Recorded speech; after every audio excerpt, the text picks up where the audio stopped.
आताची मोठी बातमी. जिंतूर तालुक्यातील शेवडी येथील शेतकऱ्याचा आत्महत्येचा प्रयत्न. जिंतूर तालुक्यातील शेवडी येथील शेतकऱ्याने सततच्या पावसामुळे आणि सोयाबीनला हमीभाव न मिळाल्यामुळे आत्महत्येचा प्रयत्न केला. ही घटना शेतकरी वर्गासाठी मोठा इशारा ठरली आहे.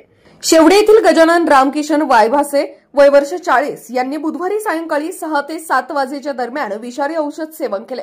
पिकांचे नुकसान, वाढलेले कर्ज आणि बाजारभावातील अस्थिरता यामुळे ते मानसिक तणावाखाली होते. घटनेची माहिती मिळताच त्यांना तात्काळ जिंतूर ग्रामीण रुग्णालयात दाखल केले गेले.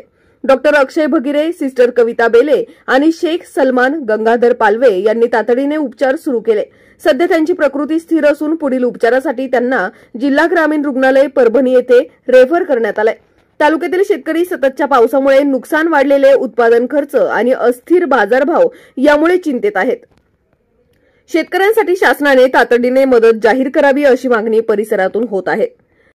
नमस्कार, मी डॉक्टर अक्षय अरुणराव भंगिरे, जनरल सर्जन. सध्या वैद्यकीय अधिकारी म्हणून मी ग्रामीण रुग्णालय जिंतूर येथे कार्यरत आहे. माझ्याकडे सुमारे 8 वाजता मिस्टर गजानन रामकिशन वायभासे वय 40 वर्ष, राहणार शेवडी यांनी राऊंडअप नावाचं विषारी घटक प्राशन करून सरकारी दवाखान्यामध्ये आले होते. आल्यानंतर त्यांना श्वास घ्यायला त्रास होत असल्याकारणाने आम्ही तातडीने उपचार सुरू केले.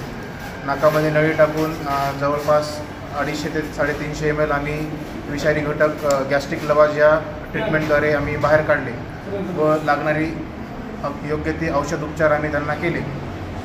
राऊंडअप या विषारी घटकामध्ये ग्लायकोफॉस्फेट नावाचा विषारी घटक असतो. त्याचे शरीरावर होणारे दुष्परिणाम म्हणजे की पेशंटला श्वास घ्यायला त्रास होणे, किडनी फेल होणे किंवा पोटॅशियमची मात्रा वाढून हृदयविकाराचा झटका येण्याची शक्यता असते. या सर्व बाबी लक्षात घेऊन आम्ही त्यांना पुढील उपचारासाठी परभणीच्या सरकारी हॉस्पिटलमध्ये स्थलांतर केले आहे. धन्यवाद.